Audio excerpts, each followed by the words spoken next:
Señoras y señores, buenas noches. Soy Philippe Quesada Jassou, gran maestro de la muy respetable Gran Logia de Costa Rica. Le damos la bienvenida hoy en día por estar de nuevo con nosotros en nuestro canal de YouTube.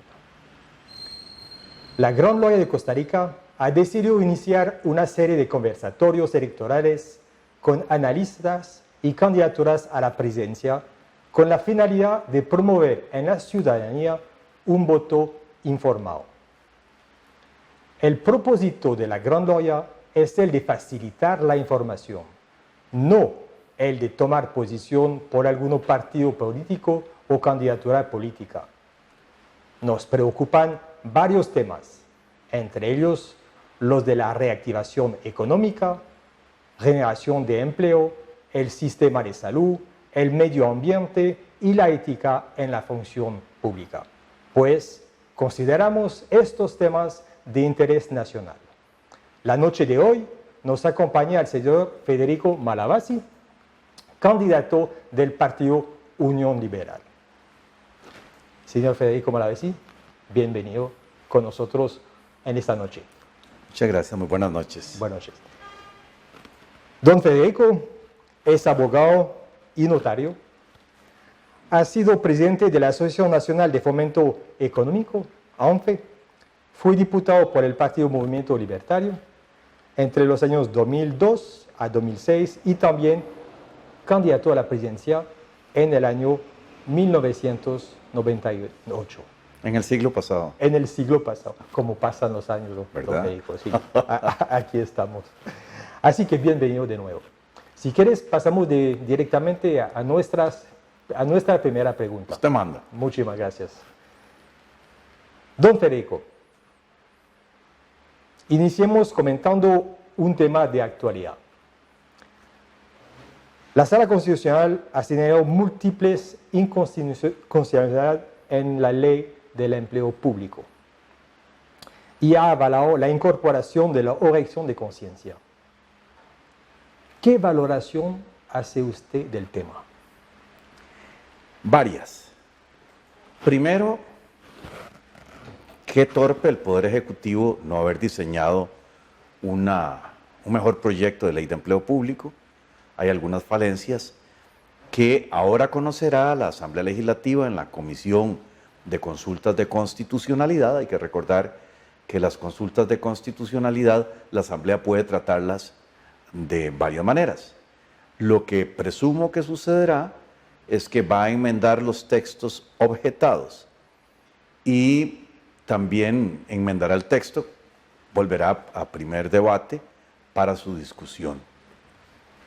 Yo prefiero leer la sentencia completa, no el resumen que ha circulado ni las explicaciones de la Sala Constitucional que han circulado, para estar claros de cuáles son los alcances. Es una consulta, no es una resolución de pleno derecho que está anulando algo, sino que está advirtiendo sobre los extremos consultados. Incluso entiendo que la consulta de la Corte llegó tarde, que está allí pendiente y puede ser un vicio de inconstitucionalidad. Yo estuve, cuando fui diputado, en la Comisión de Consultas de Constitucionalidad y hay que estudiar muy bien el texto para ver lo que los magistrados dicen y lo que no dicen, o los mensajes que están enviando, para hacer un texto blindado en razón de las consultas de constitucionalidad, pero también para ver si el proyecto tiene los dientes adecuados para el bocado que queremos que se coma. O sea, lo que queremos es más que un salario global, que significará un gran gasto, que eso no tuvo problemas, es si es eficiente y útil para regular todo el problema del gasto público a través del empleo público. Hay un incumplimiento del principio constitucional de que a trabajo igual, salario igual, en igualdad de condiciones. Es obvio que se han hecho feudos en la administración pública y en el Estado y que el tema del empleo público es importantísimo, estratégico para bajar y regular el gasto público. Entonces, esa parte ahora lo que requerirá es el estudio de la sentencia y ver cómo evoluciona en la Comisión de Consultas de Constitucionalidad de la Asamblea Legislativa, que tendrá que proponer las enmiendas del caso. En cuanto al primer punto, eso es lo que en este momento habrá que hacer. Todavía no tenemos toda la información.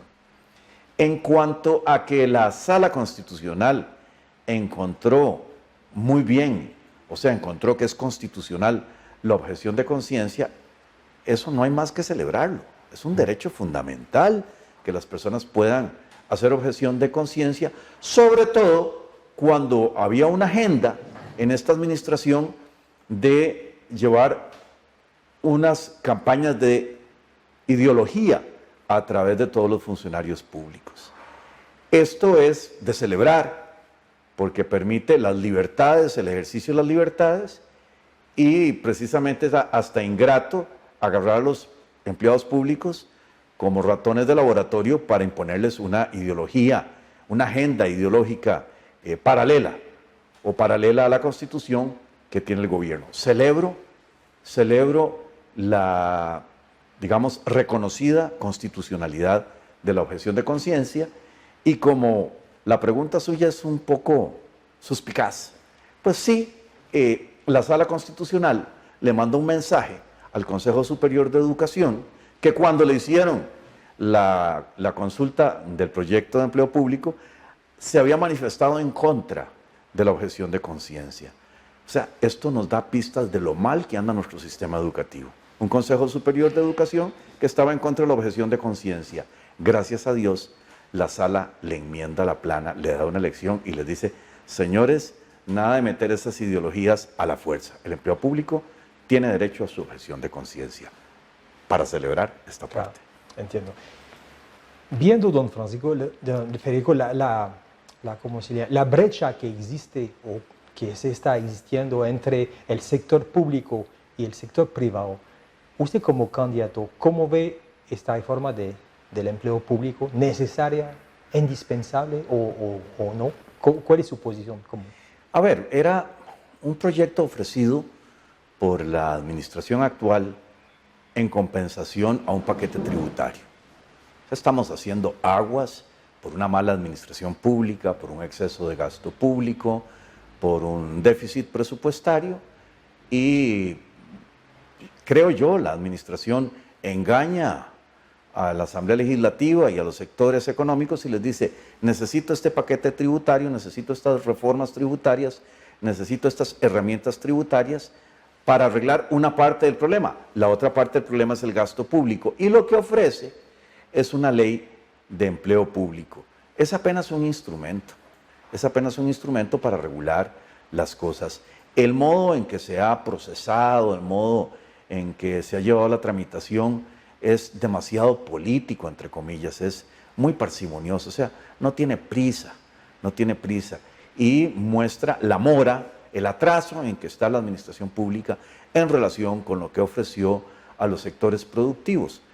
Si yo hubiera estado en la Asamblea Legislativa, le pongo el pie al proyecto y no lo dejo pasar. A ver, obras son amores y no buenas razones. Primero me racionaliza el gasto público y me ordena el empleo público y después le doy la plata, porque si no ya le estamos dando el montón de plata, le hemos hecho un gran daño a la economía del país, y allí va el proyectito, suavecito, acusadito. La consulta de constitucionalidad no es la versión definitiva de la opinión de la Sala Constitucional. O sea, aunque puede hablar de lo que ve la Sala, muchas veces se restringe a los puntos que le consultaron. Y además, en relación con la interpretación que se hace en esta oportunidad. Ya sabemos que la Sala, en un nuevo examen, puede determinar que hay más inconstitucionalidades cuando empiece a operar la ley, y entonces me parece que este es un proyectito como para compensar un poquito el tema del gran compromiso que tiene el Estado de ordenar el gasto público. Y los que ya sabemos la indolencia con que se mueven por allí, les hubiéramos dicho: no, mire, no le apruebe más gasto mientras no se ordene, ¿verdad? Es como el muchachillo que le pide una plata al papá que después se va a ganar una buena nota, ¿no? Ya le dio la plata y después, si no viene la buena nota, que se la devuelve, ¿no? Aquí lo que podemos evidenciar es una irresponsabilidad de la administración pública en la tramitación de estos proyectos y ya se le hizo el daño a la economía nacional. Siempre manteniendo en el tema del empleo, desde su candidatura, ¿qué propuesta tiene para aumentar los empleos y que estos sean de calidad? A ver, desde el gobierno, uno lo que tiene que hacer es darle cancha al sector productivo para que produzca y crezca, a la empresa privada. Cuando un gobernante se pone a idear él planes y cosas, está muy limitado. El sector productivo, el sector privado es muy creativo, entonces uno tiene que darle oportunidades de trabajar. Hay cosas que se pueden hacer de manera inmediata, frenar los impuestos, dar buenas señales para la inversión, incluso enviando mensajes, no vamos a tocar las zonas francas, vamos a fomentar la reactivación económica a través de algunas medidas concretas, anunciar nuevamente no más impuestos. En el tema de la tramitomanía que sufre el Estado costarricense, uno aplica de inmediato la Ley General de la Administración Pública y la Ley de Simplificación de Trámites que están allí, solo hay que ordenar que se aplique, no hay que estudiar nada, hay que ordenar que se aplique y castigar al funcionario que no la aplica. Y me parece importantísimo como medidas que ha pedido el propio sector productivo para ser competitivo, ver el tema del impuesto único a los combustibles, permitir la importación de gas y permitir la exploración y la importación de petróleo. El sector productivo lo está pidiendo, lo está necesitando. El gas es una transición adecuada hacia el camino que queremos llegar a cero carbono, pero no lo podemos hacer sacrificando al sector productivo. Lo que más atenta contra el ambiente es la pobreza. La pobreza es depredadora y entonces no vamos a estar recibiendo medallas del exterior cuando en la casa no estamos haciendo bien las cosas. No vamos a hacer candil de la calle y oscuridad de la casa. Entonces, con algunas medidas inmediatas se puede satisfacer al sector productivo, lo está pidiendo el tema de energía, el tema en este momento inmediato de la cogeneración eléctrica que está en varios proyectos así a boquejarro que ya se pueden aprobar y en algunos casos incluso impulsar medidas administrativas que son administrativas inmediatas. A ver, hay minas en el aire, es el espectro radioeléctrico. ¿Y cómo es posible que el Ministerio Rector, ¿verdad? el MISIT, no haya podido tomar las frecuencias que está colectando de manera inapropiada el ICE para poder impulsar de una vez la Internet 5G? Eso es importantísimo, es una señal importante. Y el espectro es como minería, son concesiones que no solo atraen grandes inversiones, sino que estas inversiones inmediatamente le llenan los bolsillos al Estado y sirven para desarrollar muchos negocios de alta tecnología, negocios además que involucran a estas nuevas generaciones que necesitan oficios mejor pagados, de calidad. Y eso es inmediato, son señales que hay que dar. El Colegio de Geólogos ha clamado por reabrir la minería de manera comercial en el país.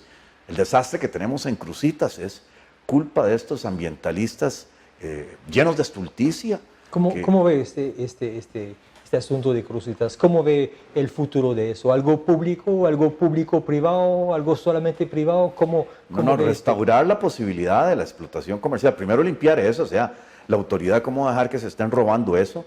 Esto es un desastre ambiental. Han contaminado de mercurio y otras sustancias el ambiente, tienen atemorizados a los vecinos, atemorizada a la policía, es una explotación irracional, se están llevando el oro, o sea, ¿qué orgullo tendrán los ambientalistas en haber logrado expulsar una compañía que iba a hacer las cosas decentemente y legalmente, de manera legal, ¿verdad?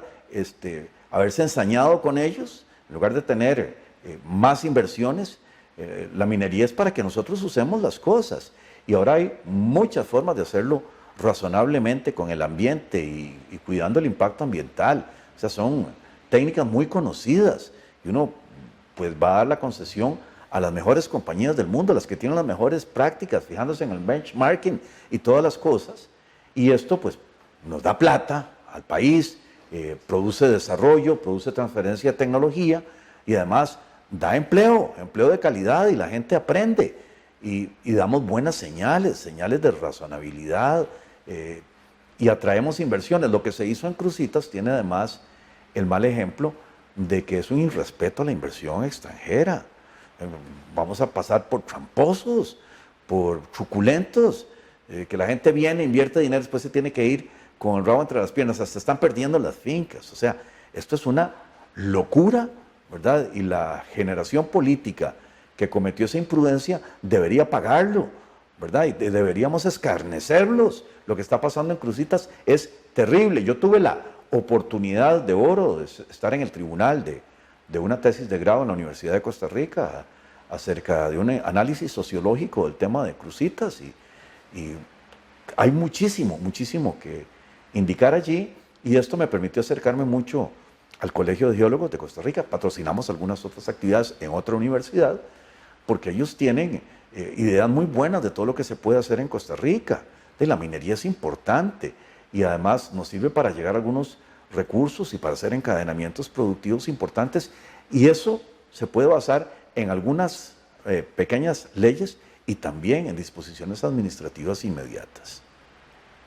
Esta inactividad que vemos relacionada todavía con Cruzitas de parte del gobierno, esta nueva acción, ¿a qué se debe? ¿Qué piensas? Bueno, le voy a decir a qué se debe, a qué es más comodito para las autoridades de seguridad andar viendo si uno lleva unas bicicletas en un rack mal acomodado o andar viendo si uno está incumpliendo la restricción vehicular o estar molestando a una surfeadora que está en la playa que ir a echar a la maleantada. Eso es lo que sucede, es una actitud acomodaticia. Muchos de ellos están implicados políticamente en el desastre de Cruzitas y sería como reconocerlo, ¿verdad? Es un mal chiste de nuestras autoridades, o sea, todo el mundo sabe lo que está pasando ahí, se están robando el oro, están haciendo una explotación ilegal, atemorizando a los vecinos, metiendo sustancias peligrosas y las autoridades nacionales, si te vi no me acuerdo. Cambiemos un poquito de tema, don Federico. En nuestro conversatorio inaugural, el analista nos planteaba que la mayor parte de juicios laborales que se tramitan en los juzgados tienen que ver con materia salarial. ¿Cuál es puntualmente su propuesta en el tema de salario dignos? A ver, nosotros tenemos unas normas constitucionales acerca del salario mínimo y luego la idea, y es una discusión todavía entre laboralistas, si se hablaba del salario mínimo o el mínimo minimorum. O sea, si es un salario mínimo para cada actividad, para cada hora, para cada industria, o debería ser un salario mínimo para todos. Y esto ha confundido mucho, ha llevado a todo el mundo por todas partes, y resulta que uno contrata a una persona y donde le empieza a promocionar no se da cuenta que tiene que cambiarle el salario, y esto produce un gran enredo. La mejor política salarial es una economía competitiva. Allí nadie discute los mínimos. O sea, cuando estamos discutiendo los mínimos, estamos hablando de cómo imponerle a un sector patronal una carga que normalmente no pagaría por productividad. Entonces estamos llegando como a los pisos, no a las partes altas. Una buena reactivación económica nos hace olvidarnos de estos temas. Y posiblemente hasta terminaríamos teniendo menos litigios laborales. El tema del litigio laboral es que muchas veces las empresas o no tienen, o no alcanzan, o no les sirve, y luego el tema del salario ha sido utilizado para hacer justicia social por otro lado, entonces las cargas a las empresas sobre el salario son muy grandes, la gente habla de un 30%, pero no es un 30%, si usted le apunta también los riesgos laborales, le apunta las previsiones para caso de despido, le apunta el aguinaldo, le apunta la salud ocupacional, le apunta los periodos de lactancia, le apunta las salas de lactancia, le empieza a apuntar un montón de cosas, pues resulta que el salario nominal es uno, pero el salario real, material como obligación para la empresa, es otro. Y a mí a veces me sorprende incluso que siga habiendo empresarios en este país. Y todo resulta en algún momento para las empresas en una carga muy grande tributaria, por lo cual algunos expertos hablan de un de un impuesto corporativo, o sea, calcularle a las empresas el tema de la seguridad social para que a la hora del impuesto de la renta no paguen sobre unas tablas irracionales, precisamente para permitir más inversión y más contratación de personal. A final de cuentas, a mí no me gusta que en nuestra sociedad estemos discutiendo sobre salarios mínimos, porque quiere decir que estamos tirados al piso. O sea, cuando discutimos salarios mínimos es que no hay una buena economía, es que no hay riqueza, es que la gente la está pellejeando, y ciertamente, si usted mira un salario mínimo, mucha gente pensará que eso no alcanza para vivir, no alcanza para comprar casa y para vivir, no alcanza para comprar casa, vivir y tener recreación, no alcanza luego para tener muchas cosas más. El tema no está en la ley. Yo no puedo arreglar la economía diciendo pague más. Y si ordeno a todas las empresas, a todos los centros laborales pagar más, sencillamente los arruino. El tema está en que la economía no está boyante, no está creciendo, no está próspera. Entonces, no vamos a atacar los efectos, sino que hay que atacar las causas. Nuevamente, la productividad, la competitividad, buen clima para negocios, la aplicación de las normas inmediatamente. A ver, ¿cómo es posible que algunos candidatos anden hablando, por ejemplo, de hacer un estudio de dónde aplicar el silencio positivo? El silencio positivo ya está normado, ya existe. El problema es la irresponsabilidad de la administración pública que no lo aplica, 30 días después de presentar una solicitud, autorización, permisos, aprobaciones, debería estar ya vigente.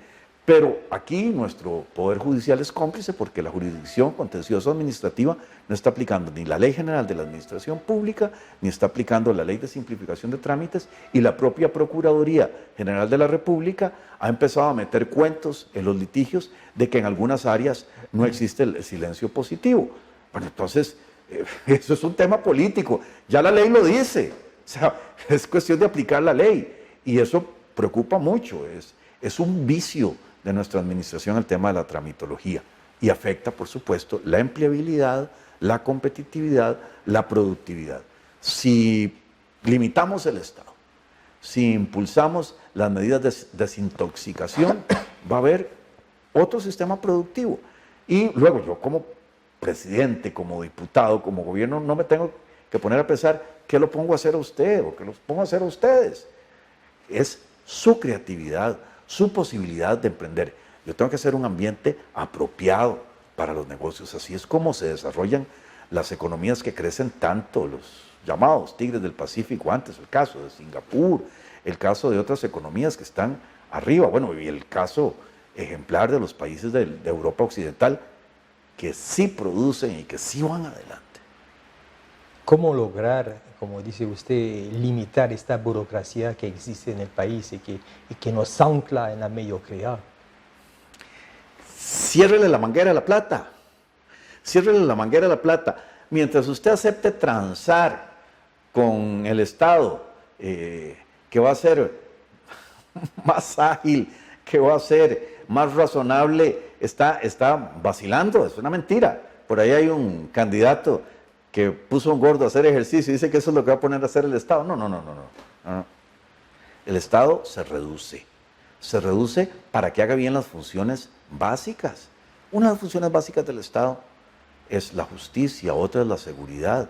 Si lo hiciera bien, justicia pronta y cumplida y seguridad, nos ahorraríamos mucho dinero, valdría el derecho de propiedad, tendríamos una sociedad no violenta, no habría tanto homicidio ni tanto delito, y entonces sería más fácil producir. ¿Por qué estamos encerrados? ¿Por qué estamos encerrados en rejas los ciudadanos honestos y los maleantes libres en la calle? Pues es un contrasentido. ¿Cuánto dinero gastamos en seguridad privada?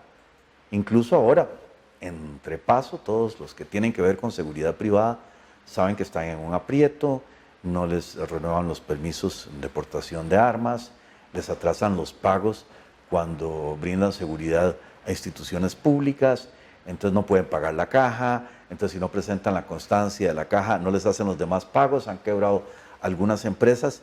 Esto es un tema de buena dirección y poner al Estado a hacer lo que sí tiene que hacer.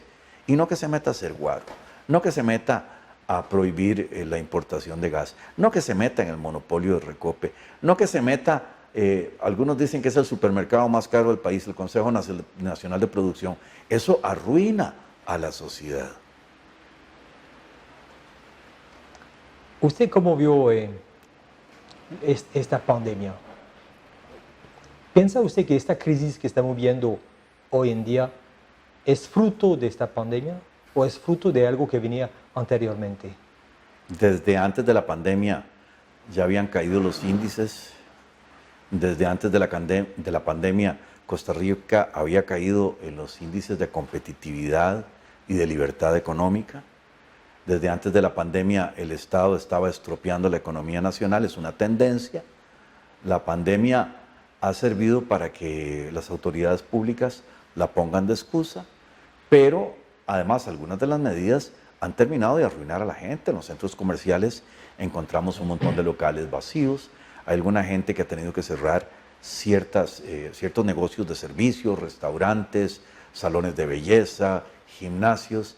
La autoridad sanitaria declaró que sus actividades eran no esenciales. A ver, un minuto, la mano en el corazón, o sea, usted se gana la vida trabajando en un salón de belleza, de estética, o trabajando en un restaurante, o tiene su soda, o tiene un gimnasio, y con lo que usted se gana la vida, con lo que usted lleva la comida a la casa, le dice el Estado, eso no es esencial, eso no es esencial. Pues por supuesto que la economía recibe un doble golpe, lo malo que venía, el aumento de los impuestos y además toda la imaginación puesta en la idea de cerrar negocios. Hay centros comerciales que están, bueno, debe salir fantasmas y asustan, ya la gente no va, ¿verdad? Además de que toda la actividad privada, o sea, a alguien se le ocurrió cerrar los parques. ¿Ya? En lugar de educar a la gente cómo ir a un parque y no contaminarse, cerraron los parques y cerraron las playas. Es algo impensable. La pandemia evidencia el exceso de control del Estado y además agrava el mal rumbo que llevaba nuestra economía. La situación viene desde antes de la pandemia. Desdichadamente, algunas administraciones anteriores elevaron mucho el gasto público irresponsablemente. Incluso se recuerda que en la administración de Óscar Arias hubo una contratación de empleo exagerada y sin justificación en la Caja Costarricense de Seguro Social, que todavía se está investigando. Eso va sobre nuestros hombros, sobre quienes pagamos la planilla, sobre quienes pagamos un impuesto al salario. Y para colmo de males, las dos administraciones PAC han sido un verdadero desastre. Recuerden el gran brinco presupuestario que se dio en la administración anterior para darle dinero a las universidades públicas, algo muy desatinado, inconstitucional, por supuesto, poco igualitario, que castiga a los demás sectores, hizo un gran hueco en las finanzas públicas y ahora lo estamos pagando. Pero eso no se arruina, es que no es que hay un montón de plata y que todo el mundo puede pagarlo. Y además, pues crea estamentos, ¿verdad? Hay unos grupos que tienen grandes salarios en la administración pública, gran seguridad, cotizan en un régimen de pensiones como el del Magisterio Nacional, que es privilegiado, ¿verdad? Que paga unas pensiones diferentes a las demás y las diferencias se siguen manteniendo. Entonces, desde antes venía muy mal esto, muy, muy mal. Regresemos un poquito al tema ambiental, don Federico. Y desde su eventual gobierno y desde el Parlamento, ¿qué impulso daría su partido a la agenda ambiental del país? ¿Qué piensa usted del hidrógeno? ¿Qué piensa ¿Perdón, de qué? del hidrógeno, por ejemplo? No sé, ¿qué piensa de estos diferentes temas? A ver, es obvio que hay que apuntar a las energías más limpias. Eso hay que hacerlo. Lo que pasa es que aquí la administración eléctrica de parte del ICE nos tiene metidos en un aprieto. Nos tiene metidos en un aprieto porque el ICE construyó en demasía y se endeudó. No es que tiene allí una gran capacidad instalada gratuita, sino que la debe. Hay que pagar una gran factura y tenemos eso atravesado. Posiblemente en lo inmediato apuntar hacia la generación distribuida, como dice algún proyecto de ley, haga que el sector privado pueda aportar un poquito más de energía limpia y tal vez si van bajando los precios y se pueden comprar baterías para las celdas fotoeléctricas, podamos tener una conversión de la energía, digamos, solar, para convertirla no en intermitente, sino más firme, y eso ayude a progresar en el ámbito ambiental. Pero lo cierto es que la agenda ambiental no se puede imponer a rajatabla, sino con inteligencia. Los sectores productivos deben tener una transición, y por eso hablamos del gas, y deben tener una oportunidad de cambiar, y deben tener una oportunidad de participar en la generación eléctrica de una manera inteligente, porque por desgracia no podemos hacer tabula rasa y empezar de nuevo, tenemos que apañarnos con los problemas heredados. Y luego hay algunas cosas magníficas que se pueden hacer. Nosotros tenemos un mar territorial inmenso, un recurso pesca pero inmenso. La conjunción del mar, de los mares con la isla del Coco nos da unas posibilidades inmensas. Este recurso no se puede administrar irresponsablemente. Tenemos allí varias obligaciones. Una, la obligación ambiental, ¿verdad? Que no se acaben las especies, que se exploten racionalmente. Lo que ha sucedido alrededor de la isla del Coco, que es santuario, pues es una gran riqueza, ¿verdad?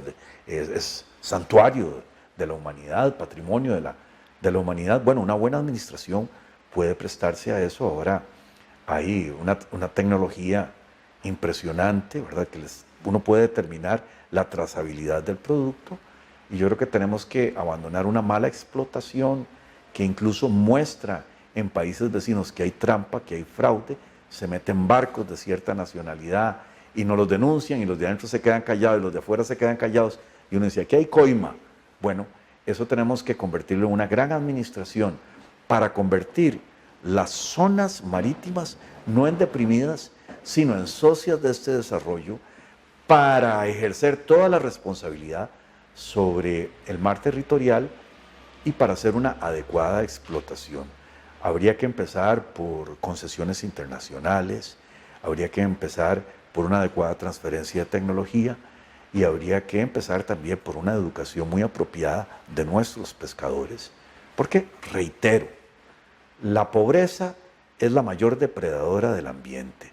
O sea, cuando hay pobreza, el pobre corta el palo, el pobre contamina el río, el pobre agota los recursos, hace cacería, hace pesca irracional, ¿verdad? Es muy cómodo hablar del ambiente cuando usted está en el aula universitaria, con el futuro garantizado, con su buen reloj ya construido, con su computadora hecha, pero uno tiene que pensar en que esto es un equilibrio nacional, un compromiso de todos, y requiere muchísima educación y adecuada transición, ¿verdad? Abusar del Código Penal nos llena la Corte de delitos, y en algunos casos hay gente que llora por un palo y está promoviendo el aborto por el otro lado. O sea, el ser humano es algo que no podemos negociar. El ser humano es el ser humano y tiene sus derechos. O sea, no es una variable que yo pueda apretar. No, ahí está el ser humano, y no puedo salir a decir en ningún lado que sobra un solo ser humano. Todos somos un derecho pleno. Entonces, tengo que jugar con las otras variables. Y con el ser humano, lo que puedo hacer es comprometerlo, darle los incentivos legales para comprometerse con el ambiente, que entienda, pero ciertamente, si lo tengo muerto de hambre, si lo tengo arrinconado, si lo tengo sin posibilidades, el ambiente no tiene futuro. El ambiente no tiene futuro. En las favelas, en los tugurios, no hay buen ambiente. En las zonas deprimidas, en las costas, a la orilla de los ríos, hay plena contaminación. Entonces, la riqueza es lo que más favorece al ambiente.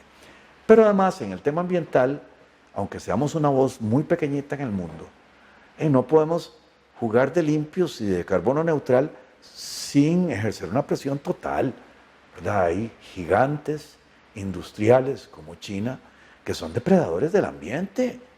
¿Para qué tenemos un tratado de libre comercio con China si es casi un comercio desleal? Ellos no respetan los derechos humanos, ellos no respetan una serie de principios que tenemos, no respetan la propiedad intelectual, que es importantísimo, y no respetan el ambiente. Entonces, ¿cómo es eso que tenemos libre comercio? Entonces, sería como una hipocresía. Todos los estados del mundo tenemos que comprometernos en acciones parejas, en acciones importantes, y hay que ir comprometiendo a la gente. Yo no diría educando, no. No me parece que el Estado tenga derecho a hablar de la educación de la gente cuando lo hace tan mal. Hay que ir buscando compromisos sociales, porque el ambiente es importantísimo. El ambiente es el futuro. Tenemos que declararle la paz al ambiente, a aprender a hacer un desarrollo sostenible, pero digo nuevamente, sostenible no solo mirando el ambiente, sostenible es mirando al ser humano. Nosotros tenemos en el artículo 50 muy bien establecida la garantía ambiental. Es un derecho humano, o sea, el ambiente es para el ser humano. Esto es genial, como se aprobó aquí hace muchos años, desde el año 95, y me parece que ese es el equilibrio exacto. Hay ya mucha doctrina constitucional al respecto, un buen camino trazado, pero no podemos estar con un Estado irresponsable, que es el mayor depredador del ambiente. El río Tárcoles es posiblemente la cloaca más grande de Centroamérica, y buena culpa tiene el Estado costarricense. Buena culpa tiene el Estado costarricense. El ICE ha hecho unos pecados ambientales inmensos y los hemos tenido que pagar todos.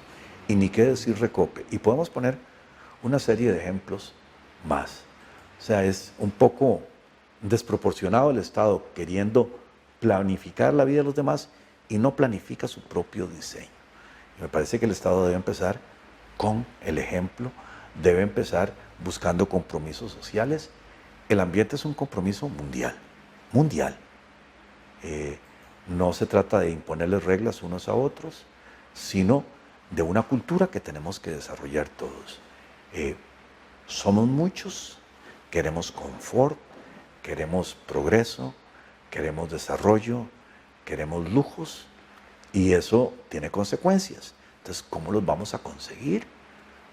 Todo lo que hace el ser humano impacta al ambiente, todo lo hace. Bueno, cómo minimizar el impacto negativo, cómo acentuar acciones positivas desde la reforestación, la limpieza de los ríos, la limpieza de los mares, la preservación de los recursos. Esto es muy importante de hacer, pero tiene que salir del corazón, salir de la cabeza, y no que lo propongan autoridades caprichosas. ¿Verdad? Que llegada la hora, lo que pasa en Cruzitas pasa también en otros lugares donde hay oro, y el Estado se hace el maje, se hace el tonto. Usted nos está hablando de lo que podría ser o lo que debería hacer el Estado, en lo cual consigo con usted. Pero ¿qué piensa que a nivel del ciudadano común, cómo lograr despertar esta conciencia? ¿Usted cree que pasa a través de un proceso educativo? Sí. ¿Cómo hacer? En torno al ambiente, sí, estamos hablando. Tiene que haber un compromiso general y tiene que haber acciones educativas y ejemplo educativo.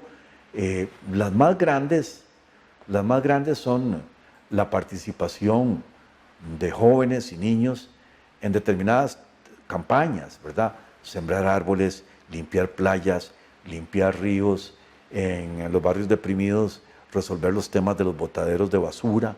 Estas acciones, en muchas de las cuales he participado, son inmensamente educativas, ¿verdad? Y son in situ, y haciendo y participando la gente entiende. Y tiene que ser un mensaje muy propositivo y muy ejemplar, sobre todo. Y como hemos estudiado ya, el derecho tiene una pequeña participación, pero el tema es hacer una cultura ambiental, o sea, caminar un poquito más, limpiar un poquito más, sembrar un poquito más, ser decentes cuando vamos a la playa, ser decentes cuando vamos de paseo, no contaminar con basura, tener conciencia del gasto del agua, ¿verdad? El agua ¿Ser más responsable? Todos ser más responsables, usar la libertad con responsabilidad. Hay Pero ¿cómo hacer? Hay mercados de productos ambientales que han tenido mucho éxito, ¿verdad? Pagar por el ambiente, pagar por la contaminación, incentivos también de sello verde, de producción verde. Esto crea filosofías, ¿verdad? Digamos que a veces la idea lleva a la acción y hay un momento en que forma culturas. Entonces, bueno, una de las cosas más hermosas fue cuando volvieron los peces al Támesis. El Támesis era ejemplo de contaminación en el mundo entero. La parte de la revolución industrial que había correspondido a los ingleses había acabado con la vida en el Támesis y lograron que volviera a haber vida en el Támesis. Entonces, hay campañas que se pueden hacer, que las comunidades adopten un río, limpiarlo hacia arriba, primero que es más fácil, luego hacia abajo, y eso se enseña, ¿verdad? El ser cochino es un problema, pero es un problema que hay que atacarlo culturalmente. El derecho tiene su responsabilidad, pero creo en desarrollar la cultura integral, pero con ejemplos, ¿verdad? Y con símbolos adecuados. Digamos, el sello verde es muy importante. En algún momento se premió al atún que liberaba a los delfines. Bueno, estamos todos dispuestos a pagar un poquito más por el atún, pero que garanticemos que no hay delfín. Estamos dispuestos a pagar un poquito más por el pescadito que nos comemos, porque estamos sabiendo que estamos promoviendo una explotación racional de los mares y no depredadora. Es un tema de compromiso general, y por eso digo que la pobreza es depredadora. Cuando usted está muerto de hambre, usted no quiere, usted se salta la veda, usa el recurso aunque se acabe, vende hasta productos de marea roja, como lo hemos visto, corta el árbol para hacerlo leña, ¿verdad? Tira sus residuos a algún lugar, no paga ni siquiera el servicio de recolección de basura. Bueno, esto hay que trabajarlo muchísimo. Hay gente que no va a la pulpería si no va en carro, ¿verdad? Hay gente que deja todas las luces de la casa encendidas. El ahorro de energía, el ahorro de los recursos, es toda una actitud que debe enseñarse, que debe ejemplarizarse. Y me parece que lograr una conciencia adecuada, consistente, ejemplarizante, es mejor que cualquier otra cosa. Despertar el amor para el país, ¿no cree usted? Para el país, para el mundo, para la naturaleza. Y los que creemos en Dios también vemos a Dios en la naturaleza. Es el respeto por lo que nos han dado y tenemos que cuidar. Parece que eso es muy importante. Don Federico, algunos de sus allegados dicen que donde hay permiso hay chorizo, ¿de acuerdo? Sin dar nombres, por favor. No, esa frase la acuñamos en 1998, cuando empezamos una gesta liberal. No había liberales en la política costarricense en ese entonces, y acuñamos esa frase: donde hay permiso, hay chorizo. Y se volvió famosa en el país, hicimos calcomanías, claro. Pegatinas les dicen también, toda una campaña, y la gente entendió. La gente a veces, no sé si esto es como un síndrome del secuestrado, ¿verdad? Empieza a pedirle al tirano que tenga misericordia, que tenga piedad, que le dé permisito, y esto va haciendo unas construcciones burocráticas que son como embudos, y entonces la gente tiene que pagar peajes por pasar por allí, y en algunas actividades llegan hasta pedir permiso sin necesidad de pedir permiso. Y bueno, esta campaña resultó en una ley que lleva incluso el nombre de un compañero nuestro, que fue el primer diputado liberal de esta época, ¿verdad? Que es la Ley de Simplificación de Trámites, o la Ley de Protección al Ciudadano del Exceso de Trámites, y la coronación del silencio positivo, que ya estaba en la Ley General de la Administración Pública, pero es como un derecho ignorado, ¿verdad? Hay un artículo 28 de la Constitución que señala que nadie puede ser inquietado ni perseguido por la manifestación de sus opiniones, ni por acto alguno que no transgreda la ley. O sea, si no transgredo la ley no tengo que pedir permiso, no tengo que pedir nada. Ese es el principio de la autonomía, de la libertad o la definición ontológica de la libertad que está en la Constitución política.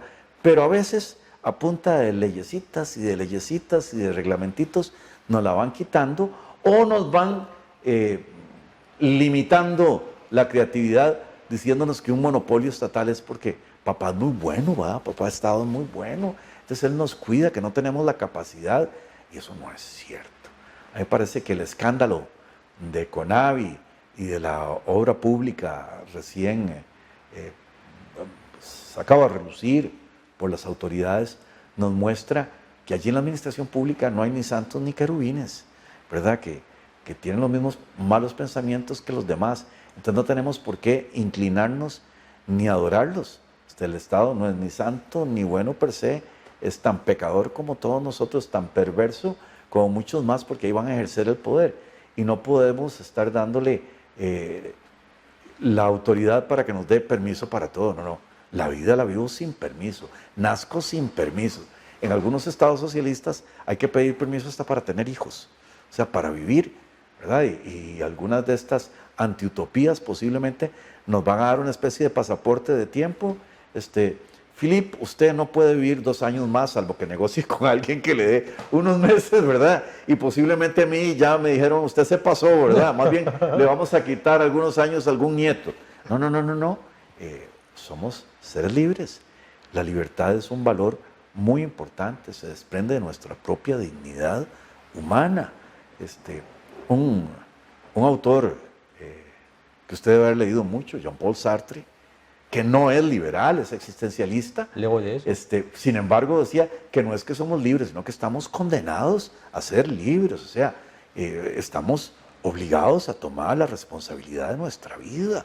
Si no la tomamos, nos esclavizamos solos y seremos esclavos. Y muchas veces, si nos dejamos, como dice nuestro pueblo, hasta montura nos ponen. ¿Verdad? La libertad es algo importantísimo y ciertamente lo que ha evidenciado la experiencia universal es que cuando el funcionario público tiene demasiado poder, entonces pasamos al chorizo, la coima, el peaje que cobra, la corruptela, el cohecho, como lo quieran llamar en la legislación, o chorizo, el chorizo, ¿verdad? Es sinónimo de corrupción. Cuando alguien tiene que dar permiso, empieza a ver qué se deja a cambio, y eso, ya lo dijo otro autor, ¿verdad? El poder corrompe y el poder absoluto corrompe absolutamente. Lord Acton, John Emery Edward Dalbert Acton, lo dijo, pero con mucha capacidad, y eso es una máxima absolutamente demostrada. Entonces no se puede dar un poder irracional, no se puede dar un poder sin condiciones, las limitaciones solo cuando sean necesarias, proporcionales, racionales y razonables. Esa es doctrina de la propia Sala Constitucional. Antes de hablar de la corrupción, ¿qué pensaría usted de un eventual pasaporte vacunal? ¿Relacionado con la corrupción? No, por eso, porque usted me habló de libertad, eso me despertó esta idea. Sí. ¿Qué problema estamos con el tema de la pandemia? Estamos en un absoluto problema. Pienso en el padre Damián, allá en Molokai, una de las islas hawaianas, en un leprosario, que entregó su vida a los leprosos porque estaban aislados. El aislamiento no es connatural al ser humano, nosotros somos sociables. Este aislamiento de la pandemia, mal administrado por algunas autoridades, es una tragedia. Tenemos a gente arruinada, deprimida, algunos se han suicidado, algunos viejitos ya no ven a sus nietos, no ven a sus hijos, y la idea del pasaporte está complicada y está justificada. Qué difícil, es muy ambiguo. En su país, ¿verdad? Su presidente está hablando. Es terrible lo que está pasando ahora. Sí, pero él quiere salvar vidas, ¿verdad? Quitando la libertad. Qué complicado es eso, ¿verdad? salvar las vidas a pesar suyo. Yo debo manifestar lo siguiente. Yo soy el presidente de una universidad. Como presidente de esa universidad, en varias oportunidades he ejercido la presidencia de la COFEMED, la Asociación Costarricense de Facultades y Escuelas de Medicina, y nosotros creemos en la ciencia, creemos en que la ciencia resuelve algunos problemas y creemos en que la vacuna es eficiente. Las vacunas han servido para erradicar enfermedades, la viruela, la polio, azotes de la humanidad. Entonces es importante que la gente cuide su salud y cuide la salud de los demás. Eso es muy importante. Pero también creo que si alguien no se quiere vacunar, que no se vacune. Ahora, por respeto a los demás, ¿qué vamos a hacer? Esto es un dilema, lo estamos estudiando. El partido está en contra del pasaporte de vacunación, pero también pareciera que es un poderoso instrumento para fomentar el turismo, para fomentar los viajes, para fomentar la apertura de los negocios, y me parece que el dueño de la línea aérea, el dueño del negocio, el dueño del hotel y el país al que viene una persona también tendría derecho a decirle, bueno, usted entra aquí si viene vacunado, si no, no. Así que estamos en una ambigüedad, en un dilema que si es administrado tontamente, servirá para coartar libertades. Si es administrado inteligentemente, servirá para fomentar la salud. ¿Verdad? No tengo una respuesta final. Es un tema de mucho cuidado, de mucho análisis. Lo estamos estudiando. En principio no me gusta la discriminación. En principio quiero la libertad. En principio me parece que si alguien no se quiere vacunar, que no se vacune. Pero en principio también me parece que si esa persona no se quiere vacunar, me lo tiene que advertir. O sea, si va a llevar alimentos a mi casa en Uber, me tiene que decir no vacunado, para escoger yo si prefiero un vacunado o no un vacunado. Si su negocio no se quiere vacunar, que me digan, en este restaurante nadie se vacuna, entonces yo veré si voy o no voy, y podrá haber aviones de no vacunados y aviones de sí vacunados. Lo que... ¿No cree usted que podría crear discriminación? Eso justamente... Bueno, pero una cosa si yo quiero, entonces aquí voy a hacer una fiesta de no vacunados. Bueno, advertidos todos que no son vacunados. Pero yo tengo que decirle a la gente lo que tengo o no, ¿verdad? Yo creo que el dilema no es tanto en vacuna o no vacuna. Yo creo que el dilema resulta en el hecho de la seguridad de la vacuna. Si podríamos tener una seguridad, digamos, como en las otras vacunas que me mencionó usted, la gente creo que estaría todos en favor de eso, pero lo que está pasando es que vemos que mucha gente ya se pasan COVID positivos. Sí, a ver, yo leo las estadísticas. Felipe, tengo un hijo médico y reitero, en nuestra universidad hay una escuela de medicina. La medicina es un tema estadístico, Aunque el doctor Reuben decía que la estadística tiene un problema. Aunque sea 1 de 1000, si ese 1000 soy yo, es 100%. Pero estadísticamente se ha logrado más salud con la vacuna. Estadísticamente, aunque alguna gente se ha llegado a contagiar e incluso ha muerto, la estadística muestra que la incidencia es mucho menor. También hemos hecho un montón de cosas inútiles y estúpidas, ¿verdad? Desde lavarnos los zapatos y hacer un montón de tonteras que no correspondían. Ahora se ha visto que el barbijo es lo más poderoso, el distanciamiento social es lo más poderoso, el lavado de manos es importante, pero no es tan poderoso, pero ha servido para quitar otras enfermedades. El cuidado personal y la atención de salud también es muy poderoso.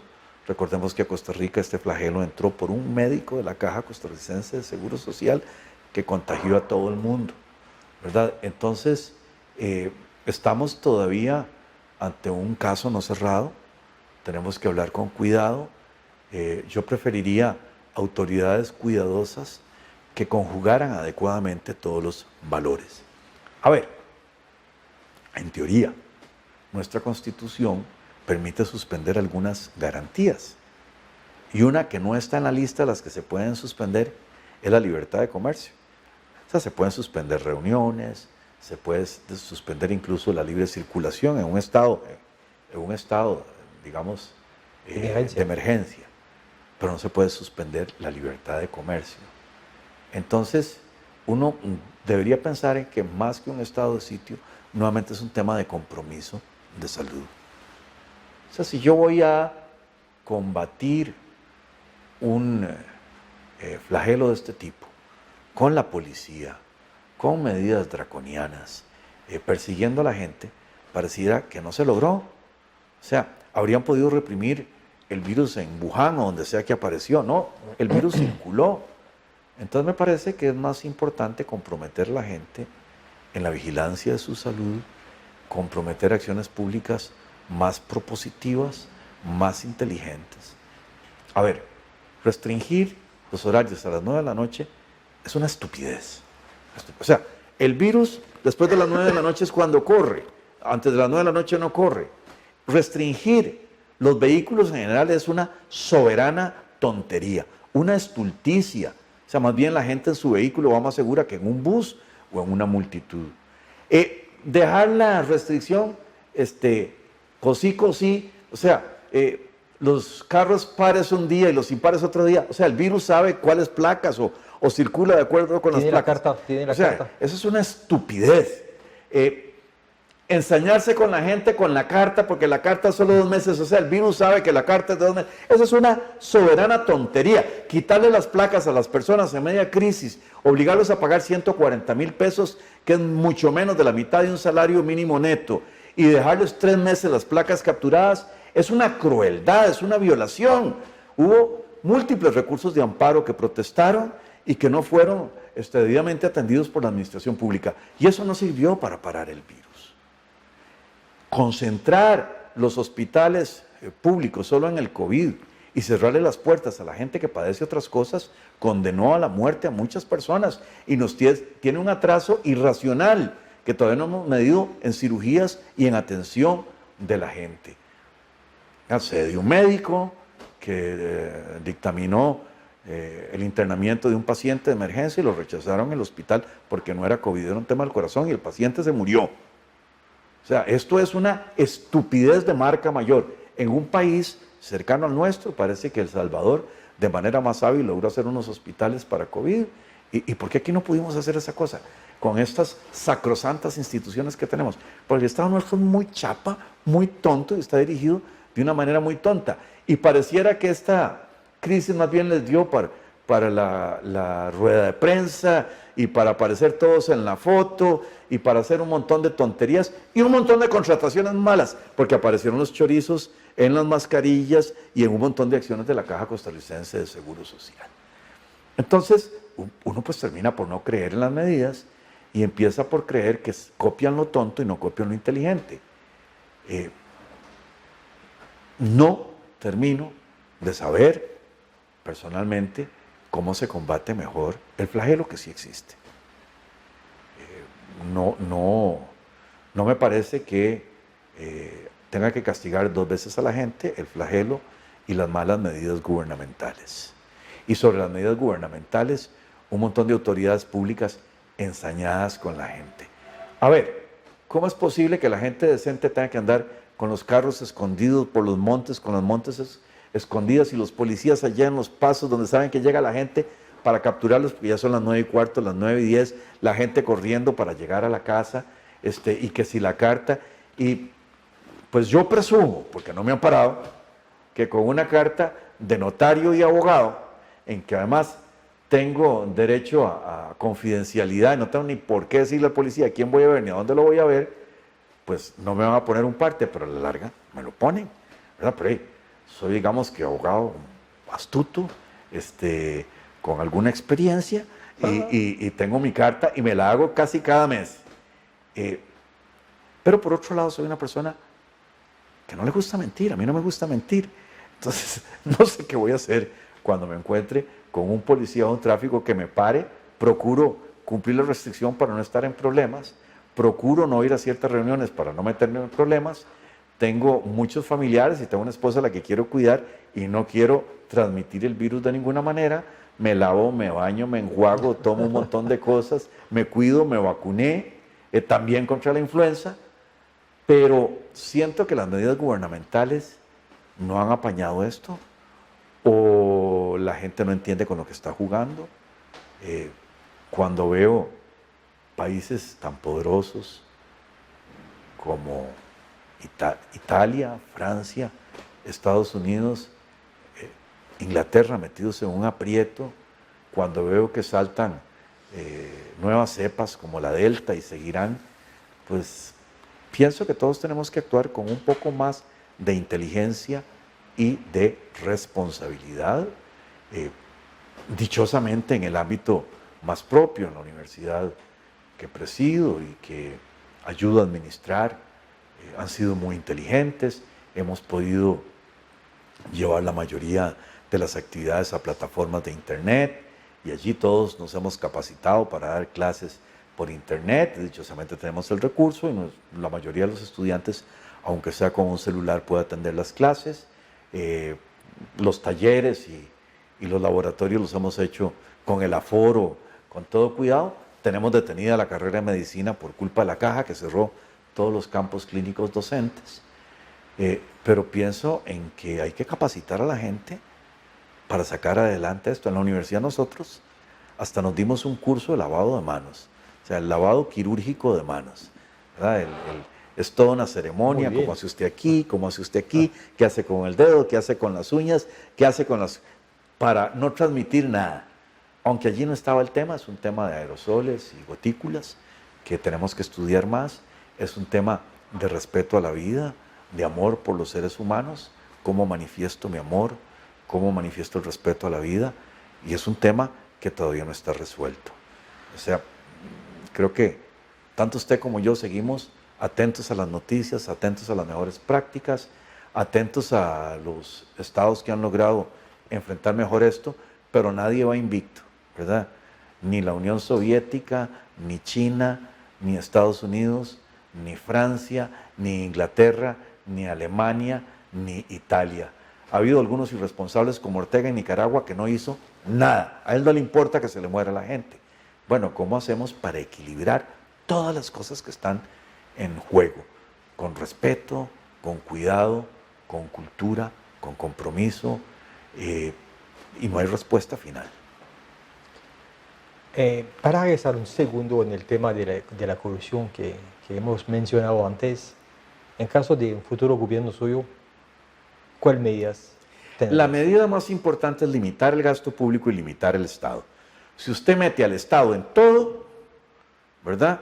El guaro, los seguros, la electricidad, lo tiene de supermercado, lo tiene de comedor, lo tiene de poeta, músico y loco, lo metió en todo. Si usted lo mete en todo, va a ser muy corrupto, porque toda la vida social pasa por el Estado y todos van a estar cobrando chorizo por permiso. Así es el asunto. Entonces me parece que la primera medida es la contención del Estado, el Estado limitado, y recurrir a nuevas figuras de contratación para que se hagan las cosas. O sea, cuando hay inmensos presupuestos, recuerde que el presupuesto de la Caja y el presupuesto del ICE son más grandes que el presupuesto del Estado central, ¿verdad? Conjuntamente podrían ser un 60% del gasto público. ¿Quién controla eso? La Asamblea Legislativa ha declinado el control político, la cultura costarricense. Antes del 49 la Asamblea Legislativa se llamaba Congreso. La gente entiende que es un Congreso. En el 49, por iniciativa de don Rodrigo Facio, se tomó el nombre francés de Asamblea Legislativa. Y aunque la Asamblea Francesa es un parlamento, y los franceses tienen un sistema parlamentario sui generis, mucho poder del presidente de la República, pero hay un primer ministro, es un sistema parlamentario, la traslación del nombre ha hecho pensar a alguna gente que la Asamblea Legislativa es para legislar y se les olvida que es un parlamento. Su primera función es la de control político, control administrativo, control hacendario, control presupuestario. Estas son tareas un tanto aburridas, pero que no pueden evadirse. Si usted tiene una sociedad, una compañía, una empresa, una institución, usted tiene que estar atento a la contabilidad y tiene que estar atento a la auditoría, ¿verdad? Si no cuida la tesorería y si no cuida los recursos, no puede jugar de gerente creativo o de gerente imaginativo. Hay que estar precisamente sobre la contabilidad. La contabilidad es la madre del capitalismo precisamente y de la revolución industrial, porque la gente empezó a entender cómo se trabajaba. Ahí nos podemos ir hasta atrás con los números arábigos y algoritmos y todas las cosas y cómo eso transformó el mundo. Parece que con números romanos es muy difícil hacer contabilidad y de allí vienen todas las manifestaciones de la nueva producción. Se dice que todo esto empezó en el norte de Italia. Entonces, los números son una responsabilidad. Usted tiene que saber cuánta plata tiene en su cuenta, usted tiene que saber cómo va su tarjeta de crédito, usted tiene que saber cómo va el pago de sus deudas. Y entonces, esta misión se encomienda al control político, que a la cabeza tiene a la Asamblea Legislativa. Esto es el punto central de su labor y tiene varios instrumentos para eso, como órgano auxiliar a la Contraloría General de la República. Tiene la Gran Comisión de Hacendarios, que podría ser incluso la más importante de las comisiones legislativas, y tiene también la Comisión de Control de Gasto y Presupuesto, donde se liquida el presupuesto y se liquidan los presupuestos de las instituciones públicas. Y todo este trabajo, la carpintería la hace la Contraloría General de la República. Mi experiencia cuando estuve en la Asamblea Legislativa es que los diputados van a la Comisión de Hacendarios para ver cómo se meten en lo que antes se llamaba partidas específicas, ahora transferencias, o sea, para hacerse cómplices del mal gasto público. Y los de la fracción oficial o comprometidos con la fracción oficial van a tapar el entuerto. Entonces, cuando hasta mis propios compañeros de partido eludían hacer control político y yo me tenía que ir a meter también a hacendarios, era mal visto, porque les quemaba tiempo, los ponía a pensar, los ponía a votar, les decía cosas que no eran agradables a sus oídos y por supuesto la Asamblea Legislativa en general declina el control presupuestario. Parte de la inconstitucionalidad del exceso de gasto público en Costa Rica pasa por la Asamblea Legislativa. E incluso hubo un presidente del PAC, Henry Mora, que aprobó inconstitucionalmente un presupuesto. O sea, es una de las páginas más terribles de la historia costarricense. Y por ahí pasa toda la irresponsabilidad, toda la corrupción, todo el problema del gasto público. Y además, resulta que los presupuestos grandes de la Caja, grandes del ICE, ¿verdad?, que son juntos son más grandes que el del Estado Central, y las demás instituciones autónomas, y las universidades públicas, y además las 82 municipalidades, quien les da el visto bueno es la Contraloría, no la Asamblea Legislativa.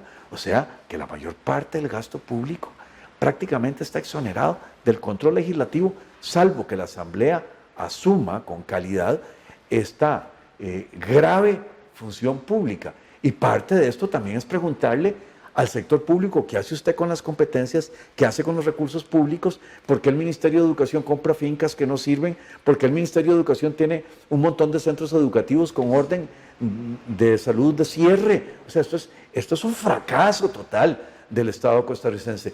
Pero parte de la irresponsabilidad está en diputaditos que tienen un concurso de quién presenta más proyectos de ley, que eso nos tiene echado a perder el país, en diputaditos que se hacen los tontos cuando vienen problemas presupuestarios, que les dice uno el artículo 176 de la Constitución Política prohíbe estos presupuestos en que los gastos presupuestos exceden los ingresos probables y se hacen los tontos. A mi propia fracción en algún momento le propuse, llevemos por lo menos el debate hasta el final de la noche, que tengan que forzar la aprobación, y cuando la aprueben ponemos los zapatos encima de la mesa, como hizo Nikita Khrushchev en algún momento. Ni eso quisieron. Fede, es que eso tiene un costo político. Fede, es que tenemos que socializar con ellos. No. Ahí a la Asamblea Legislativa no se va a tener amiguitos. Somos los abogados de nuestras causas. Eso es como un juicio permanente en que uno tiene que defender a los ciudadanos costarricenses. Y si declinamos hacer control político, si declinamos tomar la otra gran responsabilidad, que es la elección de los magistrados de la Corte Suprema. Los magistrados no solo son la cabeza del aparato de pronunciamientos jurídicos, o sea, de la interpretación del derecho en las jurisdicciones civil, de familia, laboral, contenciosa administrativa y penal, sino que además son la jerarquía de un sistema que tiene además al OIJ, o sea, toda la policía forense, que tiene al Ministerio Público, y ahora de rebote la defensa pública, ¿verdad? Solo le falta administrar las cárceles, aunque hay jueces administradores de la pena. Entonces es demasiado importante. De feria, además, la Corte Plena elige a los magistrados del Tribunal Supremo de Elecciones. Entonces no me voy a hacer el tontito, ni me voy a hacer el desentendido, ni el indiferente ante tamaña cuestión, ¿verdad? Y ya mismo creo que en lugar de poner a las facultades de derecho a elegir a los magistrados, lo cual es una tontería, y cuento la anécdota, un decano de la Facultad de Derecho, para ganar en la asamblea interna de estudiantes y profesores, pues puso a un dirigente estudiantil muy destacado, lo puso ya prácticamente de profesor, era un expresidiario, y ya de profesor y abogado graduado, sirvió para meter teléfonos celulares a las prisiones. O sea, y la policía penitenciaria establece en el parte que lo reconoció por el tumbao. O sea, que no vamos a poner a esos profesores universitarios a elegir a los magistrados. Es una función de la Asamblea Legislativa, pero reformémosla. Pusimos en la Constitución que requerían 2/3 partes para ser elegidos y que requerían 2/3 partes para ser destituidos. Esa es una trampa, es como pegarse un tiro en el pie. Tenemos que poner simple mayoría para ponerlos y simple mayoría para quitarlos. Y entonces sí van a temblar los magistrados. Y entonces sí van a asumir sus responsabilidades.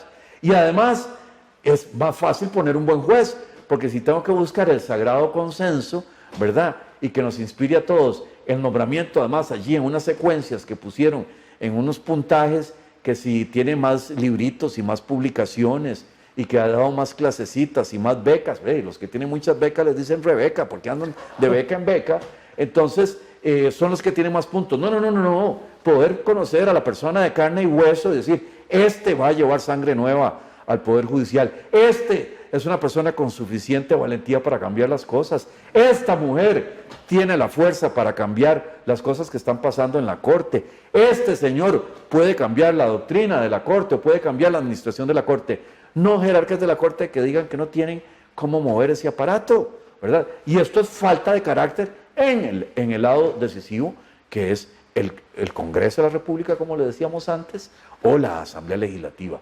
Tiene poderes que ha declinado, se esconden, se asustan, tienen miedo del costo político de tomar decisiones. Bueno, ya los que nos conocen saben que nosotros no tenemos ese miedo, por lo menos yo no.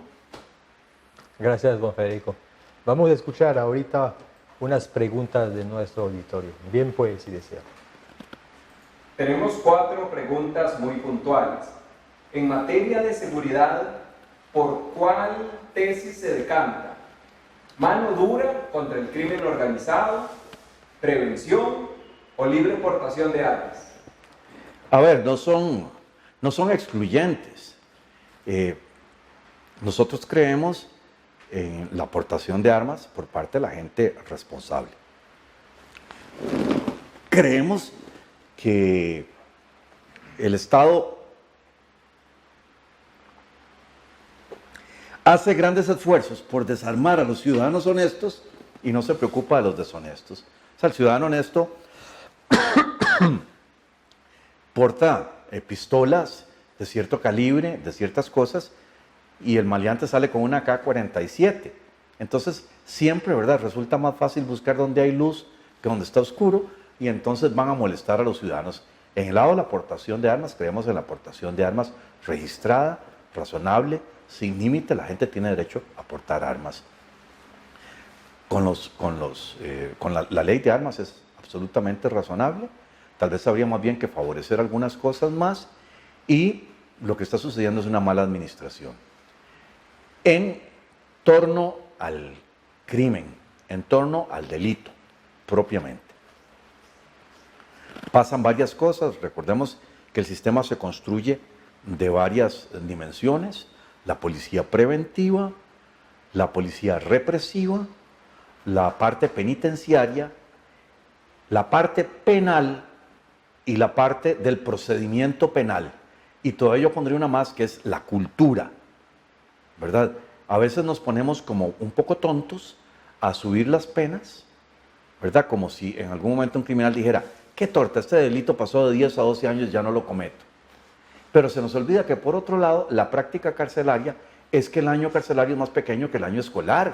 Entonces es una estupidez. O sea, el legislador pone una pena, el juez establece otra y la administración pone año escolar, año carcelario, o sea, van becados para afuera de una vez. A mí me presionaron mucho en algún momento para aprobar unas reformas al Código Penal y no entendía de qué se trataba. Yo soy profesor universitario y pedí explicaciones y me decían, hágase el tonto. Yo, ¿cómo me voy a hacer el tonto? Y luego descubrí que es que querían las penas alternativas. Las penas alternativas pueden funcionar si hay toda una técnica y una administración adecuada. Si no, sencillamente son golondrinas en la calle. O sea, las tobilleras son una alcahuetería, ¿verdad? Porque además parten de un mal control público.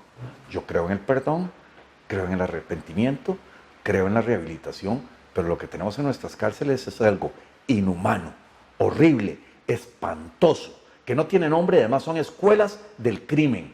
Hay además, no sé cómo, unos call centers que son más eficaces que los de la calle, que se dedican a estafar a la gente. Ha sido imposible cortarles las frecuencias en la cárcel. A uno no le llega el internet a la casa, pero ellos tienen allí todo para estafar. Y eso no sucede si no hay la connivencia de las autoridades.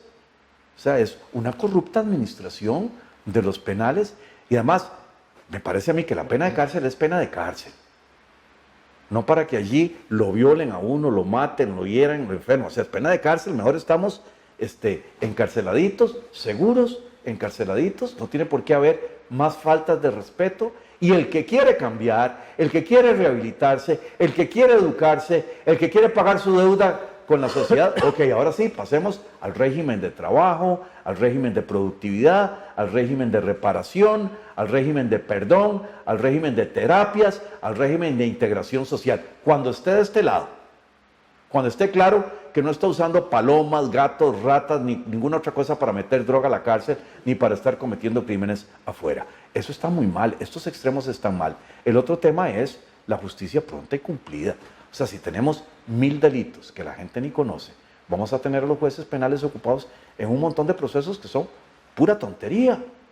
O sea, definamos cuáles son los delitos graves y comprometemos al Poder Judicial a hacerlo rápido, así como tiene juzgados de flagrancia, donde rápidamente se juzgan las cosas. O sea, no puede ser que desde ya digan que lo de la cochinilla va a dar para 20 años de juicio. O sea, esto es una irresponsabilidad. Y me extraña que los jerarcas de estos procesos y de estas cosas no hagan algo más, ¿verdad? Es que deberían temblar. Y lo que quiere justicia es tener a los presos afuera para no administrarlos. Y muchas veces las personas que no son preparadas o que no terminan la escuela policial son los que usan de policía penitenciaria. O sea, esto está muy mal, ¿verdad? Pusimos una cosa muy importante en manos del Estado, pero el Estado prefiere estar metido en el guarito, en el recope, en el ICE, en los seguros, administrando mal otras cosas y no se concentra en las cosas principales. Le contesté todo lo que preguntó, ¿no? ¿Qué análisis hace con respecto a la atomización de la familia liberal? Movimiento Libertario, Unión Liberal, Unidos Podemos, Liberal Progresista. ¿Cómo ve esta situación? Me gustaría decir que es que la idea está cundiendo y que ahora somos muchos liberales. A ver, el movimiento libertario es un cascarón que quedó allí sin alma, sin corazón, y lo está asumiendo un personaje muy poderoso que está diciendo que ya no es liberal, que es humanista. Así que, ¡pum!, uno menos. Unidos Podemos no es un nombre marxista de España, no. Sí, el de Podemos, el de Pablo Iglesias. Podemos se juntó con un grupo, Unidos Podemos. Si algún liberal hace plagio de nombre de esa manera, yo creo que no es muy liberal. Don Elí Feinsack cacareó una coalición con don Mario Redondo, le salió mal y yo creo que ya se quedó atrás en la carrera. Los liberales somos nosotros y creo que no estamos atomizados y le pedimos a los liberales que voten por nosotros. Como liberal, en su opinión, el Estado debe tener, proteger y amparar una religión en particular, ¿cuál es su posición frente al Estado laico? Bueno, son, digamos, dos preguntas diferentes. En mi opinión, el Estado es una institución laica, no es una institución confesional. Algunos ordenamientos jurídicos tenemos una tradición, y la tradición costarricense quedó recogida en la Constitución, que tiene un artículo que no debe ser muy técnico, que declara religión oficial la católica con la libertad de culto. Y la tradición sigue, incluso hace actos de fe en algunas inauguraciones y en algunos momentos incluso constitucionales. El juramento constitucional es juráis a Dios. Y ya había enfrentado discusiones de este tipo don Ricardo Jiménez, considerado por algunos un gran liberal, y estaba en unas condiciones jurídicamente distintas a las que tenemos ahora, e incluso le reclamaron que quitara algunas procesiones, y dijo que si tenía que cerrar procesiones mejor se iba para la casa. Y entonces a mí me gusta interpretar que en la historia, más que un Estado confesional, me parece que eso no trasluce un Estado confesional, hay una tradición mucho menor que la inglesa, ¿verdad? En Inglaterra el rey es el jefe de la iglesia anglicana, ¿verdad? Y hay una fusión tradicional, lo cual no quiere decir que los ingleses no tengan libertad de culto y que llegada la hora es un Estado laico, lo que tiene son como unos símbolos de su tradición. Me gustaría pensar en que esta es la figura real que hemos de tener. Nosotros tenemos, aparte del artículo de la religión, el juramento constitucional, e incluso el último de los artículos de las garantías sociales, habla nuevamente de los principios cristianos de justicia social. Entonces uno pensaría que más bien es como la cultura occidental cristiana la que está puesta allí, y me parece que además no hay ninguna prisa. O sea, si hay algún problema con otros cultos, le tendremos que ver cómo se organiza un tema de respeto a los otros cultos.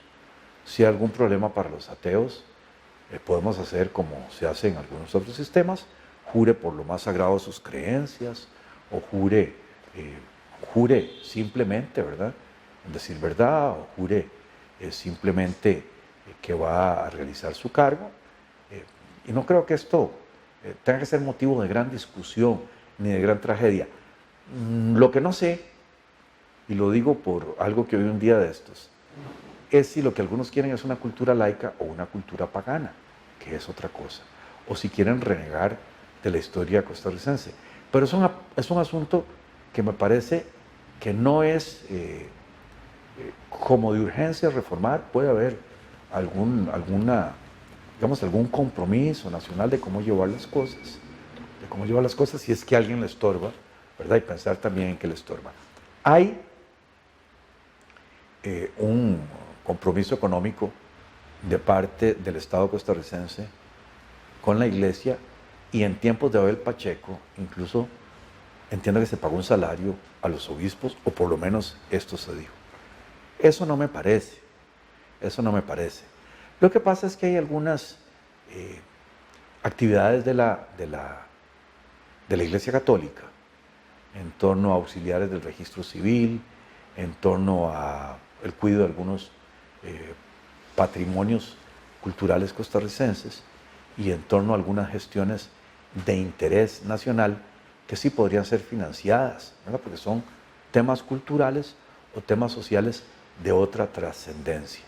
Me parece, por el otro lado, como católico, que no deberíamos aceptar subsidio del Estado. O sea, deberíamos poder manejar nuestra religión con nuestros recursos y no estar comprometiéndonos, poniéndole la mano así a un Estado que además está gastando más de la cuenta, para no ser cómplices en ese exceso de gasto público. ¿Qué haría en caso de llegar a ser presidente o diputado puntualmente con Habdeba, el CNP, el IDA y COSEBI? A ver, vamos por partes. Habdeba, en teoría, no es solo un tema de muelles, sino para el desarrollo de una vertiente. Y ha incumplido su propósito y se convirtió en algo que parece que no desarrolla mucho. Creo que es una institución de la que se podría prescindir, ¿verdad? Y si realiza toda alguna función necesaria, se podría transformar, pero no dejar ese elefante blanco ahí funcionando. El CNP, sin duda alguna, lo cierro. COSEBI y CONAVI son producto de una reforma que se le hizo al Ministerio de Obras Públicas y Transportes a finales del siglo pasado, en una filosofía un tanto compleja, ¿verdad? Dijeron, la organización del ministerio no es eficiente, no es competente, entonces vamos a hacer unos consejos para dar un tanto de desconcentración administrativa y para que sean más ágiles. Y lo que hicieron fue poner a los mismos funcionarios de antes en el otro lado, pagándoles un poquito más de sueldo, supuestamente para que fueran incorruptibles. Bueno, la historia ha dicho que eso no funciona, que lo que mal inició, mal sigue, no funcionó el sistema, ganan más dinero, incluso CONAVI estuvo años sin hacer absolutamente nada útil, ¿verdad? Sin enfrentar las cosas. Hay un tanto de duplicación de funciones incluso con el ministerio, y eso me parece que le requiere una transformación administrativa grande. Creo que el mismo Ministerio de Obras Públicas y Transportes habría que dividirlo.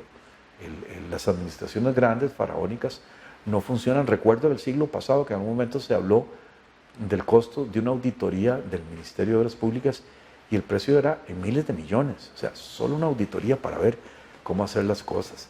De eso nos arruina.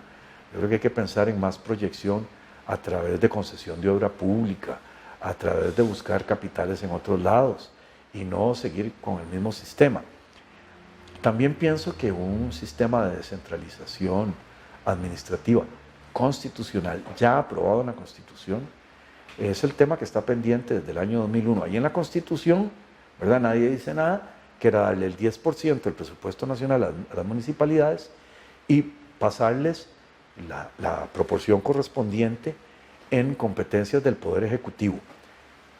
Como un 10% del presupuesto nacional podría equivaler al 25% o más de las competencias del Poder Ejecutivo, bueno, pegámosle un machetazo de una cuarta parte al Poder Ejecutivo. Pegámosle un machetazo de una cuarta parte y lo pasamos. Cuidado con duplicar funciones. Unas municipalidades funcionarán 1000 veces mejor que el Poder Ejecutivo, otras podrán ser incluso más corruptas, a otras les costará avanzar. Pero dividimos la administración, desconcentramos, tenemos más inmediatez con los ciudadanos en la municipalidad, podemos poner a funcionar realmente el sistema municipal y tenemos un Estado más razonable, ¿verdad? Apunto aparte, todo lo que saben de CONAVI, ¿verdad? Lo que todos hemos oído, sabido y ha traslucido, en COSEBI resulta que una carambadita que es conseguir las citas para sacar la licencia, no camina. Yo no sé si es que las están vendiendo los puestos o alguien los pide y después, no sé qué lo está pasando, pero para mí es extrañísimo que ni siquiera puedan dar citas para sacar licencia. O sea, esto es realmente extraño. Cuando yo cumplí 18 años, aunque voté 3 días después, en las primeras elecciones en el 74, en lo que pensaba era en la licencia de conducir, ¿verdad? Era como lo que le daba a uno la verdadera mayoría de edad. Y por supuesto uno conseguía que los tíos y los primos le dieran unas lecciones de manejo e inmediatamente me fui a sacar la licencia. Y la licencia es un gran instrumento para un profesional, para un mensajero, para un chofer. Y pienso en toda la gente que está haciendo fila por la licencia y le tienen cercenada su libertad con una carambadita, una minucia tan nimia como dar la cita para hacer el examen de licencia. Y eso me perturba, o sea, es que ¿qué está pasando ahí? Que ni eso pueden hacer, ¿verdad? Entonces, algo está mal en COSEBI. Y si hablamos del COSEBI, que no devolvía las placas inmediatamente, sino que se quedó hasta 3 meses sin dar placas, es como un enemigo de los costarricenses, ¿verdad? No encuentro que sea muy amigo de los costarricenses. Así que eso hay que arreglarlo, remodelarlo, reorganizarlo, descentralizar algunas cosas. Se ha hablado incluso en el tema de policías, tener policías más ágiles, o sea que la policía administrativa pueda poner partes y que la policía de tránsito no sea exclusivamente para el tema de tránsito, sino que tenga otras habilidades policiales, ¿verdad? Para hacer más razonable el recurso, que es importante de entrenar. Y la última pregunta apunta a las políticas educativas. ¿Cuáles serían dos de sus principales ideas en relación a políticas educativas? Bueno, a ver, una cosa es si tenemos buen músculo y otra cosa es si tenemos poco músculo. Si tenemos poco músculo, empecemos por algunas cosas básicas. Los educadores, al ser enrolados, tienen que hacer un examen en el servicio civil para tener capacidad para enseñar lo que van a enseñar y calidad para poder ser pedagogos. Si no lo tienen, que no se metan al servicio docente, porque nosotros llevamos más de 10 años de haber decretado el bilingüismo, de estar dando clases de inglés, y la gente no sabe inglés. ¿Qué pasó? ¿Qué fue lo que pasó? ¿Verdad? Y lo que pasa es que es una estafa. O sea, como nunca ha tenido dinero el Ministerio de Educación y como nunca está de mal la educación. Y aquí me permito plantear otro tipo de medidas. Hay algo que es mágico y es el empeño que tenemos los padres de familia en que nuestros hijos se eduquen bien. Así que los padres de familia que tienen un poquito más de recursos pagan educación privada. ¿Por qué? Porque quieren tener un mejor futuro para sus hijos. Algunos tal vez por tradición, pues querrán que sus hijos estén en algunos colegios especiales, como los científicos, ¿verdad? Que son de lujo, o el San Luis Gonzaga en Cartago, ¿verdad? Que es un colegio con un régimen especial, o el Liceo de Costa Rica, que tiene bachillerato internacional.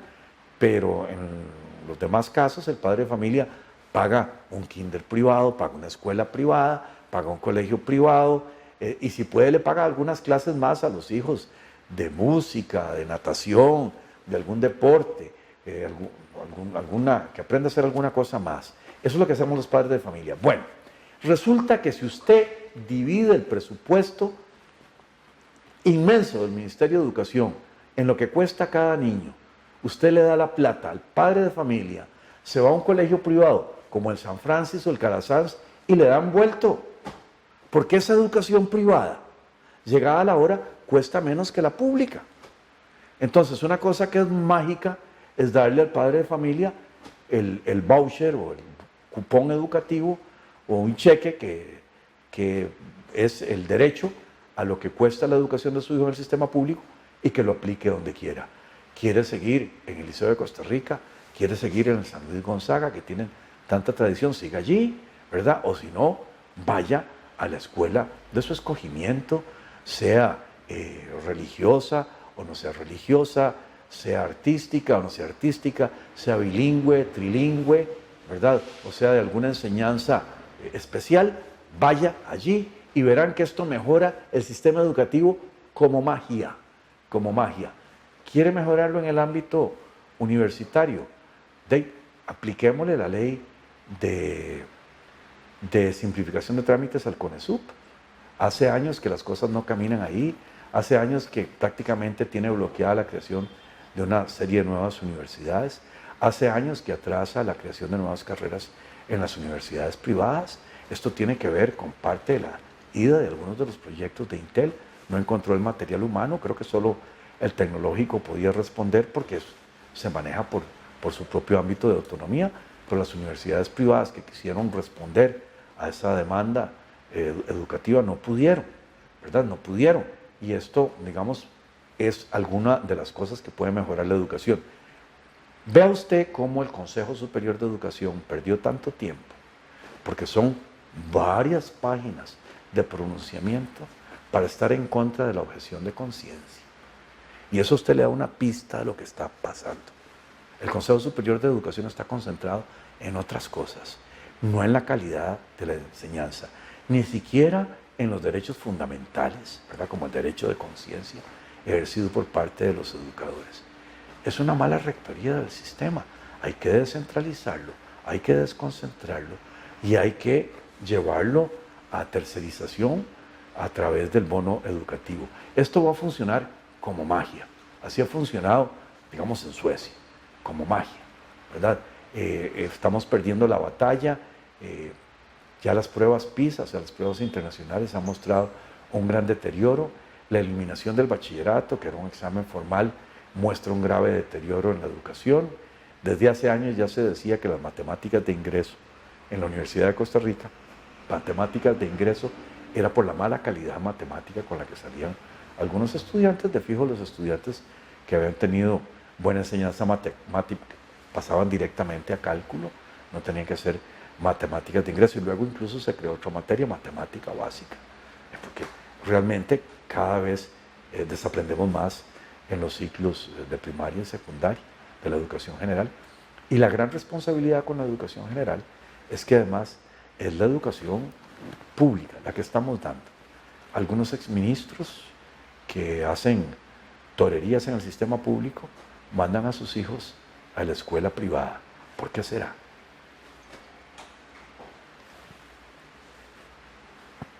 Don Federico, hemos llegado al final de este conversatorio. Qué lástima, estaban muy buenas las preguntas. Y agradecemos mucho que nos haya acompañado y compartido algunas de sus opiniones con nuestra audiencia por medio del canal de YouTube de la Gran Loya de Costa Rica. Así que, don Federico, yo lo voy a agradecer. Muchísimas gracias, ha sido un gusto estar aquí con ustedes, agradezco la oportunidad y agradezco el esfuerzo que hacen ustedes. Es un tremendo grupo de profesionales aquí produciendo, gracias a la internet, ¿verdad? Que prácticamente los convierte en un canal, los convierte en un medio de comunicación, nos permite saltarnos algunas cosas que antes hacían imposible una actividad de esta. Esto lo celebramos, Hay que ir a la G5, ¿verdad? Precisamente para que estas cosas se puedan potenciar. Es un esfuerzo de difusión muy bueno que hacen ustedes, los felicito de mi parte, les agradezco la oportunidad. Sus últimas palabras por nuestras... A ver, audiencia. Las últimas palabras, ya que me da esta oportunidad. Si están contentos con lo mal que están las cosas, ni me pongan atención. Si quieren cambiarlas, si quieren cambiar el sistema, voten por el Partido Unión Liberal. Soy Federico Malavasi. A quienes nos siguen desde sus hogares, les agradecemos su tiempo y sobre todo su interés en escuchar y informarse para emitir un voto responsable en las próximas elecciones. Les invitamos a seguirnos en nuestras redes sociales y estar al tanto de los próximos eventos que transmitiremos. Muchísimas gracias por su audiencia siempre. Les deseamos una feliz noche. Muchísimas gracias, señoras y señores.